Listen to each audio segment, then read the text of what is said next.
The best work we do is in partnership with local communities and community groups. This didn't become obvious overnight, but it is clearly now a defining characteristic of how MCC does its work. When we're involved in agriculture, in sand dams, in education, in peace clubs, it's not as though we have to say, will this community keep doing MCC's work when MCC leaves? It never was MCC's work. It was work that was identified by the local community. There was a partner with whom MCC could work closely, and it continues to be their work long after we leave. I love the story of the tree nursery and tree planting work that MCC has done for decades in Haiti.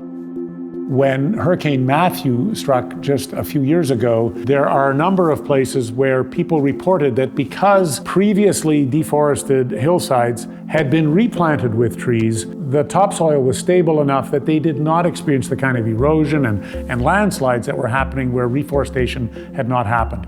In a wonderful addition to that, the partner that MCC worked with for many years has now moved into independence so that this is now a Haitian, locally owned and operated project. A wonderful story of the fruit that is born when MCC works in partnership. One of the challenges in those early decades, and certainly one that continues to be with MCC, is its commitment to be a ministry of many Anabaptist Mennonite groups working together.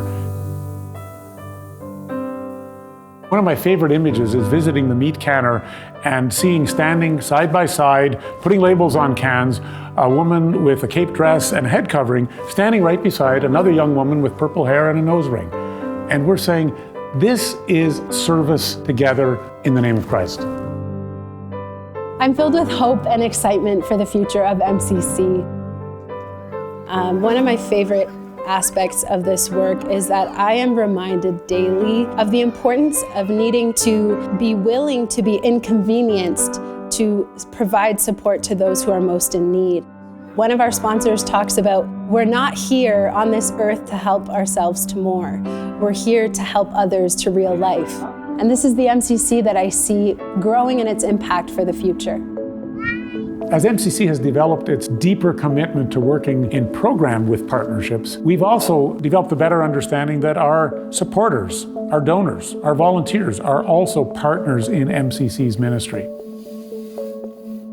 Obviously, MCC could not do the work that it's done in over 50 countries for 100 years without the deep, loyal devotion of people who pray and people who give their time and, of course, give their funds. So let me say now, the deepest and most profound thank you for the ways that you've contributed to MCC, the way that you are a partner in sharing God's love and compassion around the world. I have learned that joy comes from serving others. That is where you find the answers to the big questions of why am I here? What do I do with the giftings and abilities that I have? We are set for another century of relief, development, and peace in the name of Christ. As we read our news, we can see that the presence of tragedy and injustice is as great as it's ever been. But I'm excited that there's a vision to respond to these needs that is grounded in the Anabaptist Church and also broader and invitational to say that if you align with and if you resonate with the kind of vision MCC has for sharing God's love with all, underline all, then please join us.